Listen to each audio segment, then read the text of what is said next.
Well, for the past day and a half, the Bendigo Bowling Club has played host to the precursor to the prestigious Australian Sides Championships. It is the Super Six, and today we crown our new men's and women's singles champions. They are Kelsey Cottrell from New South Wales and Andrew Howie from the ACT.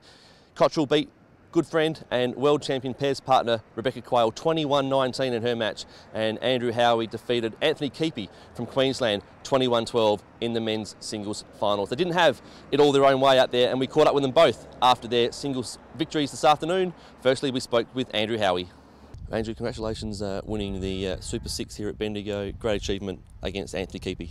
Yeah, thanks, mate. Yeah, I'm very happy to win. I'm very happy to just make the final, really, through the section I come through. But yeah, stoked over the moon to get up on and play a good game in the final.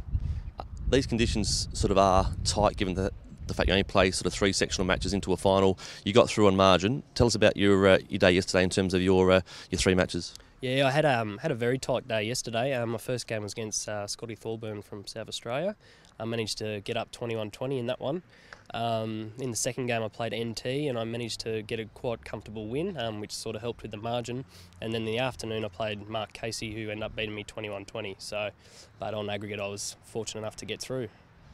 Your 2012 year was one of your better ones, Trans-Tasman representation for Australia. It's good to come to these sort of events and play blokes like Casey and established Australian players to get some sort of indicator as to where you're at. Yeah, that's exactly right. Like, they're the blokes you look up to, so you like to have a game against them and compare yourself, and obviously try your best to beat them, really. And then you can sort of work out how you really are going when you play these top fellas. These matches here, a great precursor for what's happening next week with the sides. What sort of preparation did you have coming into the Super Six tournament? Well, as a whole for the ACT team, we were practicing probably twice a week for, I think, 6 or 7 weeks. So we've been doing a fair bit in preparation to try and perform our best down here. So hopefully, as a whole, we can all perform well and see how we go.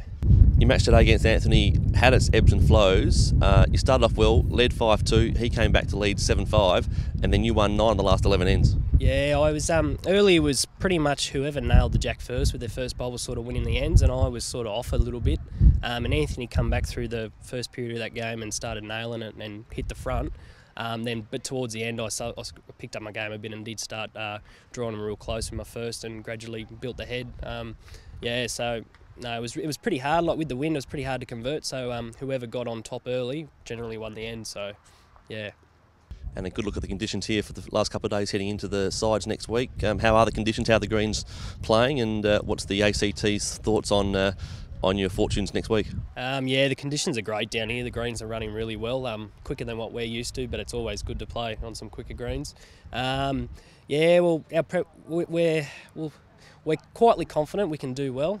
We always manage to sneak up and beat a couple of the big teams. So we'll see how we go. But yeah, if we play our best, anything can happen.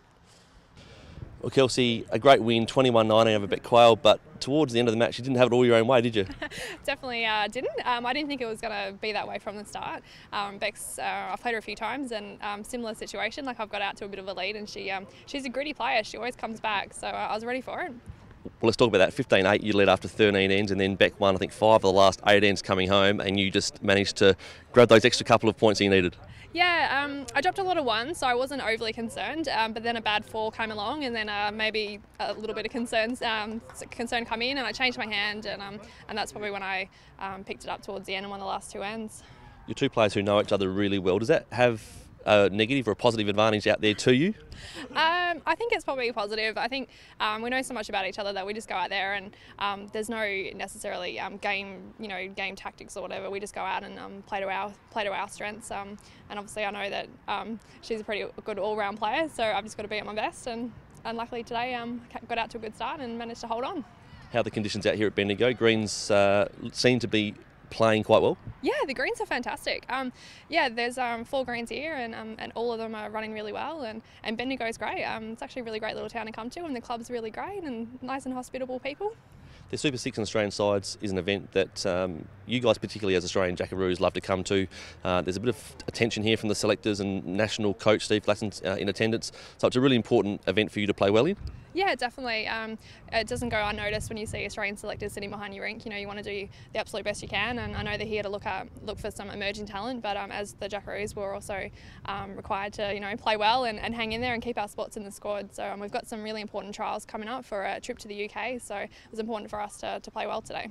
And you're a gold medalist out of the World Championships in December last year. Has that realisation now set into you, and you can keep looking at that gold medal knowing that you're a world champion? Yeah, I think it has started to sink in. I've actually I went on a holiday after that, so celebrated nicely overseas. Come back and putting the shirt together and the medal and stuff and getting it all framed, it all sort of has really sunk in, and great memories.